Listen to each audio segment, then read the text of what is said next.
Occasion ఏదైనా location ఎక్కడైనా తెలుగువారి వేడుక అంటే ఆలివ్ మిఠాయి ఉండాల్సిందే. వృద్ధాప్యంలో తల్లిదండ్రులను కంటికి రెప్పలా చూడాల్సిన కొడుకు వారి పట్ల అత్యంత పాశవికంగా ప్రవర్తించాడు.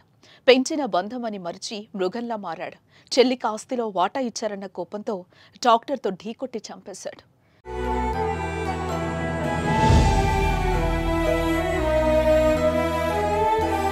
పునామి నరకం నుంచి తప్పించాల్సిన పుత్రరత్నమే వారి జీవితంలో విలన్ గా మారాడు. విజయనగరం జిల్లా పూసపాటిరేగ మండలం చెల్లవానితోట పంచాయతీ నడుపూరు గ్రామానికి చెందిన పాండ్రంకి అప్పలనాయుడు జయా దంపతులు నివాసం ఉంటున్నారు. వీరికి రాజశేఖర్ అనే కొడుకు, రాధా అనే కుమార్తె ఉన్నారు.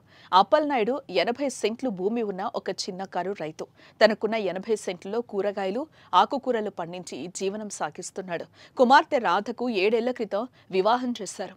రాధకు 2 పిల్లలు. అయితే అకస్మాత్తుగా అనారోగ్యంతో రాధ భర్త మరణించాడు. అప్పటి నుండి అప్పలనాయుడు దంపతులే రాధకు అండగా ఉంటూ వస్తున్నారు. రాజశేఖర్ ట్రాక్టర్ డ్రైవర్ గా పనిచేస్తున్నాడు.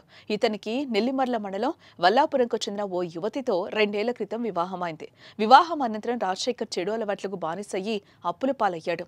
ఓవైపు భర్త మరణంతో తమపై ఆధారపడి ఉన్న కుమార్తె జీవితం, మరోవైపు చెడు అలవాట్లతో అప్పుల పాలైన కుమారుని చూసి అప్పలనాయుడు దంపతులు తల్లడిల్లిపోతుండేవారు.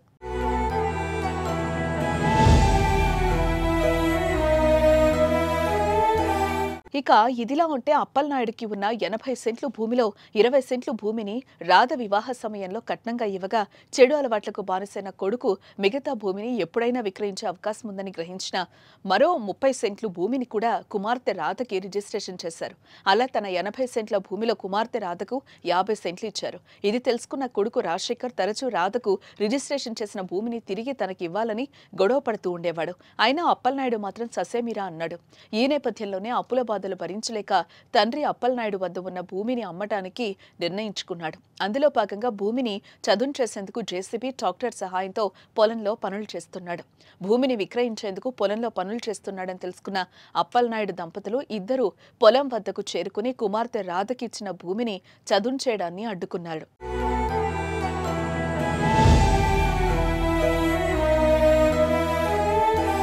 అయితే అప్పటికే తల్లిదండ్రులపై కోపంతో ఉన్న కొడుకు రాజశేఖర్ ట్రాక్టర్తో తల్లిదండ్రులపై దాడికి దిగాడు. అయితే ఈ దాడి నుంచి తప్పించుకునే ప్రయత్నం చేసినా, చేతులెత్తి దండం పెట్టినా కనికరించలేదు. ట్రాక్టర్తో గుద్ది అత్యంత పాశవికంగా హతమార్చాడు. ఈ ఘటన అంతా కొన్ని క్షణాల్లోనే జరిగిపోయింది. జరుగుతున్న ఘటన అంతా భూమిలో పనులు చేస్తున్న మిగతా వారు చూసి భయంతో పరుగులు తీశారు. స్థానికుల సమాచారంతో ఘటనా స్థలానికి చేరుకున్న పోలీసులు కేసు నమోదు చేసుకుని దర్యాప్తు చేస్తున్నారు.